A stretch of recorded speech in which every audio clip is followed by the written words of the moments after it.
Last week we got a ton of information about gameplay in NBA 2K16, and it's really exciting. They've obviously done a ton of work with it, and I think the game is going to play amazingly this year. So we obviously got that video from the developers that I went over in my last video, but then at the end of last week, we got two blog posts, one from Scott O'Gallagher, one from the Czar, and they were talking about defense and offense in depth. Now in this video today, I'm not going to be going too in depth in all of that stuff because there's a lot of technical talk behind it. It's hard to explain and make it make a lot of sense without you just reading what the developers actually wrote. So I will link both of the blogs down in the description, and I recommend you guys go read those. But I'm going to give a general summary and explanation of some of the stuff that we are going to be seeing in NBA 2K16 as far as gameplay goes. So we'll start things off with the Scott O'Gallagher blog, which was really focused on defense.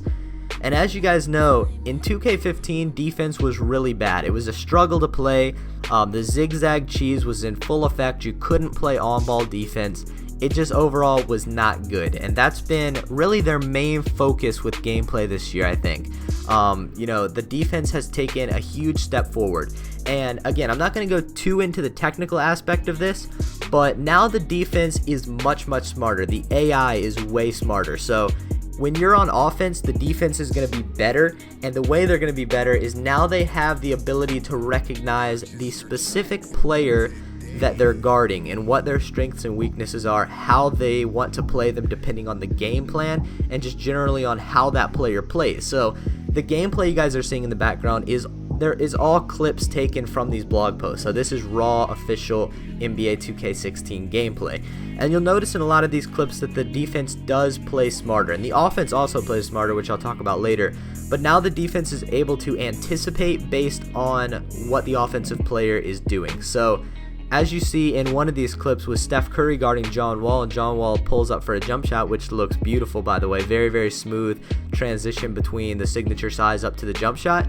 But Steph Curry is able to anticipate. So when John Wall is going into that signature size up, Steph is going to drop down a little bit to guard the drive, but he's still able to jump out and contest. And those are the little things that weren't really in 2K15 that allowed you to just fly by defenders, and especially when you're playing other people online, you couldn't really defend because you didn't have the ability to drop down as easily and stuff like that. So anticipation is going to be huge. The CPU will be able to do that this year.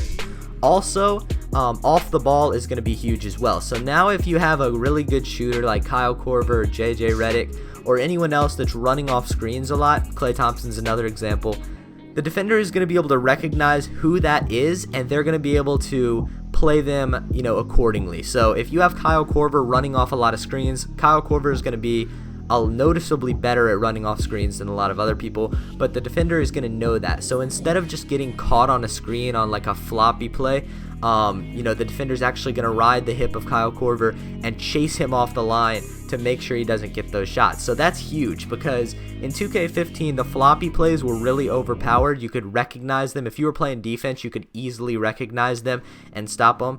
And then on offense, you could just run them almost every time, and the defender would just get caught on the screen every time because they wouldn't really know what was going on. This year, they have the knowledge to be able to recognize that, all depending on gameplay and the player they're guarding. And they specifically mentioned in this article that floppy plays are not going to be overpowered anymore. The computer will be able to recognize. So that's very good. Also, a huge improvement with the pick and roll game. I'm not going to go into too much detail about the pick and roll game except for it's completely revamped. You can now choose which side you want the screener to go to. You can switch mid play. You can change all that on the fly. It's just completely improved. But now the defenders on pick and rolls are going to hedge properly. So you'll see in a lot of these gameplay clips, if Steph Curry's coming around a screen, the defender will hedge really hard because he knows, okay, if I don't hedge, Steph Curry's going to have a wide open three. And that's something in 2K15 that created shot clock cheese. It created a lot of problems with the pick and roll when defenders would not hedge properly. So you will see that now at the end of the shot clock, the defenders will switch on the pick and roll pretty much no matter what. So you can't do that shot clock cheese, bring up the screen or run around the pick and just shoot a three. So that's very good as well. It's just going to add a lot more realism. And again, the main thing about the gameplay is that the AI is smarter and they can recognize all that stuff, which is just going to be absolutely huge. Also, we have things like on-the-fly defensive adjustments. You can change all of that stuff from, I think it's called the coach's clipboard, just, when you hit the D-pad and you whip up, your menus to do subs and points of emphasis and stuff. You can now change the defensive adjustments like that, which is huge in my opinion.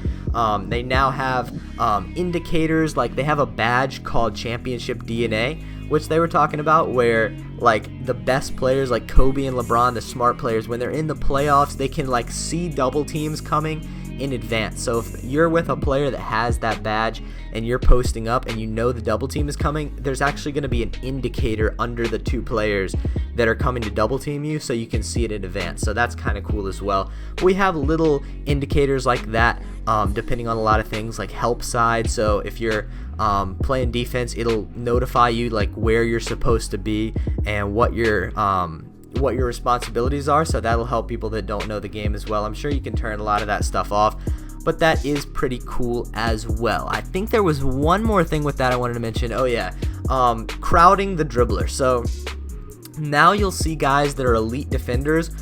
It's going to feel like, if you're playing an elite defender, it's going to feel like you're playing an elite defender. If you're going up against Kawhi Leonard or Jimmy Butler or LeBron or Tony Allen or anyone like that, you're going to feel it. They're going to be up on you all game long, and it's going to be so tough to penetrate past them. And that's something that's big, because defensive superstars didn't really play a big role in 2K15. Like, you didn't have that big difference. Like if you were being guarded by a superstar defender, you didn't feel like you were. It didn't feel that much different, whether you were being guarded by a superstar or whether you would be being guarded by like somebody like Steve Nash or Jimmer Fredette or somebody that can't play defense very well. So that's nice to know as well. There's a ton more in this blog post that I'm not going to go into detail about, as I said, so I recommend you guys do read it. But now, as far as on a team level, that was all on an individual defensive level. Now you have the adaptive coaching engine, which we talked about a little bit in my last video, where the coach is going to be able to have a game plan and switch on the fly and change up a lot of different things depending on how efficient you are and what players are going off. Like if Steph Curry's going off for 25 points in the first half, there's going to be drastic adjustments made to that, whether somebody that's not that good is going off for 25, because even though they are going off for 25, they're still not as dangerous. There's a higher chance that they would cool off, and maybe they would just let them, continue on their hot streak, whether instead of just, completely trying to shut them down with double teams and stuff like that. So that's, I think, just about all we're going to go over as far as the defense. Again, I highly recommend that you guys go read this blog post. There's so much stuff, it's like you can't even comprehend how much information there is in this thing. But we'll go ahead and jump over to the offensive side of the ball. So playbooks are big now. Now they have the ability to add in plays to the playbook throughout the year in roster updates. So that's going to add a lot of realism. They were talking about how by the time the season started, their playbooks were kind of out of date because they don't really know what the coach is actually going to run once the season starts, because new coaches come in every year. So now they can add more plays into the playbook as the season goes along.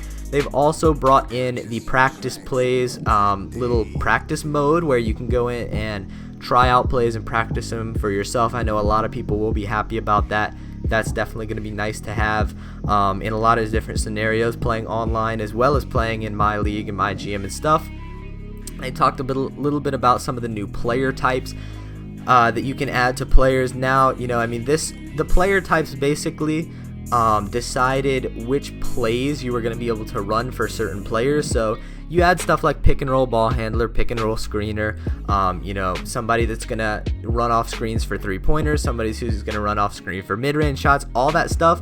And you would have plays depending on their play types. Now they've added in a lot more things like the pick and roll point guard, pick and roll wing, and you can also do dribble handoffs now, and that's actually a player type. So you can have handoff plays set up for certain players that have that player type equipped. So that's really cool as well. Play calling just got a complete revamp, a lot of new stuff added into that. Again, I'm not going to go into too much detail on that. And this was the blog. The offensive blog was really technical. Like there was a lot of talk about the code that went into it and how they put in this new module system that basically let the computer recognize a lot of different things with pick and roll and movement off the ball and attacking and a ton of different stuff. But I'm mainly going to talk about the attack module that they added in, because this is huge in my opinion, as well as the drive logic, because that's something that really I didn't like about the gameplay. I haven't liked about the gameplay in 2K for a while. The computer didn't really recognize when they could use different moves and when they should shoot the ball. Like, you had guys like James Harden and other superstar players, like post players like LaMarcus Aldridge, Dwight Howard and stuff. Even though Dwight Howard, I don't know if I'd put Dwight Howard in the complete superstar category anymore, but that's completely off topic. But those guys wouldn't be able to dominate the game as much as they should because they didn't attack accordingly to how they should in real life. So now that's completely different, and you see that in one of these gameplay clips with Harden. He's over in the corner and he's being guarded by Chris Middleton, and he's doing he's just in triple threat position and he's just doing a jab step.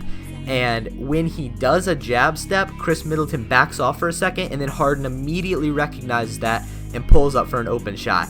That's the type of stuff I love to see. You'll also see that with open three-point shots. So if a guy runs off a screen, catches the ball, and realizes that he has an open shot, he'll actually pull the trigger now. So that's going to be really, really, really huge, because again, guys didn't really take shots as much as they should. Guys didn't use all the moves they were able to move, all the moves that were available to the user, and that's something as well. Now you're going to see the computer actually using their signature moves, using step back, spin moves, crossovers, a lot more depending on the situation and how the defense is playing them. So that's obviously huge as well. Will add a ton of realism to the gameplay. As far as the drive logic, as I said, now the computer is going to be able to recognize when the lanes are open and when the lanes close. Like in the past, if they saw they had a lane to the basket, they would go for it, but then if it were to close up, the CPU wouldn't really recognize that. They would just continue to drive into traffic.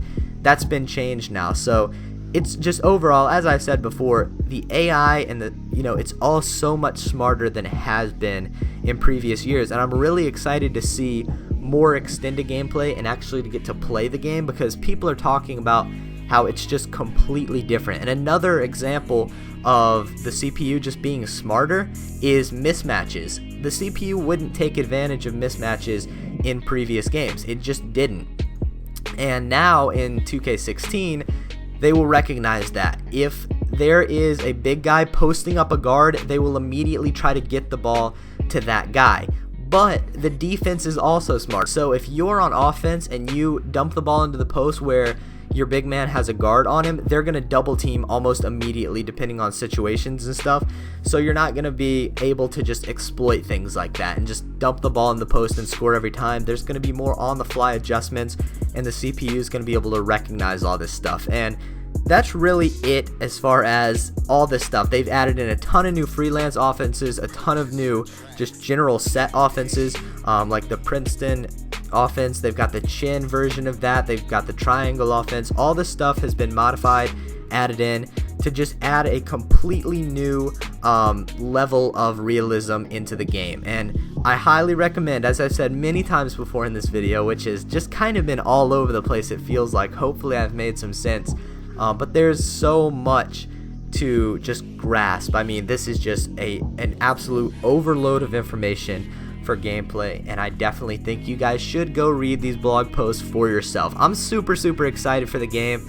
The gameplay sounds absolutely amazing. As we all know, that's the thing that really makes or breaks the game. The modes are great. 2K is always going to have great modes, but if the gameplay is not up to par and there are things that are easy to exploit or cheese or anything like that, it can really mess things up. We saw that this year with 2K15. The zigzag, the on-ball defense was terrible.